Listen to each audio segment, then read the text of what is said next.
સમાજના મુખ્ય પ્રવાહથી દૂર પોતાના ભૂતકાળના કર્મોની સજા ભોગવી રહેલા કેદીઓ માટે આજનો દિવસ લાગણીઓનો મહાસાગર બની રહ્યો. નવસારીના જૂનાથાણા વિસ્તારમાં આવેલી સબ જેલમાં દર વર્ષની જેમ આ વર્ષે પણ રક્ષાબંધનની ભાવપૂર્ણ ઉજવણી કરવામાં આવી. સવારે 8 વાગ્યાથી બપોરે 1 વાગ્યા સુધી જેલ પ્રશાસન દ્વારા બહેનો માટે રાખડી બાંધવાની વિશેષ છૂટ આપવામાં આવી હતી.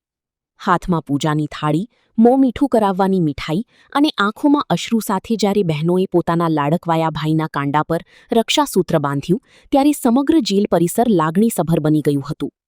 નવસારી સબજેલમાં કાચા અને પાકા કામના તેમજ મહિલા કેદીઓ મળીને કુલ 360 જેટલા કેદીઓ સજા કાપી રહ્યા છે, જેમણે આજે પોતાના પરિવારજનો સાથે આ પવિત્ર પર્વ મનાવ્યો છે.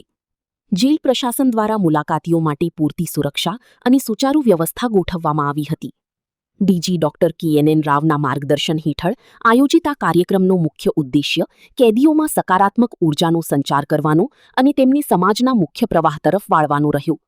રક્ષાબંધનનો આ પવિત્ર તહેવાર જેલના સળિયા પાછળ બંધ કેદીઓ માટે માત્ર એક મુલાકાત નહીં, પણ નવી શરૂઆત અને પસ્તાવાની એક નવી દિશા બની ગયો. ઉમેશ સોની, નવસારી. રક્ષાબંધન નિમિત્તે જે સબજેલની અંદર કેદીઓ છે, ભાઈઓ અને બહેનો રાખડી બાંધવાનો કાર્યક્રમ યોજવામાં આવે છે પ્રશાસન દ્વારા, શું કહેશો? જય હિન્દ, નમસ્કાર. સૌ પ્રથમ તો આપ સૌને રક્ષાબંધનની ખૂબ ખૂબ શુભેચ્છા. અત્રેની નવસારી જિલ્લા જેલ ખાતે આજે રક્ષાબંધનનો તહેવાર ઉજવાઈ રહ્યો છે.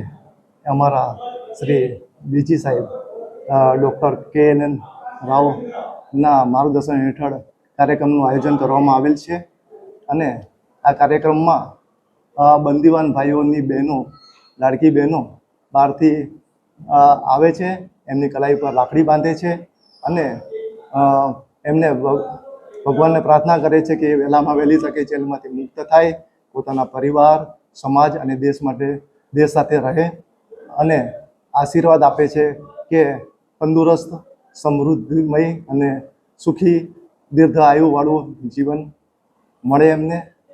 અને આમ પ્રેમ અને લાગણીનો આ ભાઈ બહેનનો તહેવાર, પવિત્ર તહેવાર અત્રે નવસારી જિલ્લા જેલ ખાતે ઉત્સાહપૂર્વક મનાવવામાં આવી રહ્યો છે. જય હિન્દ, આભાર, ધન્યવાદ, થેન્ક યુ.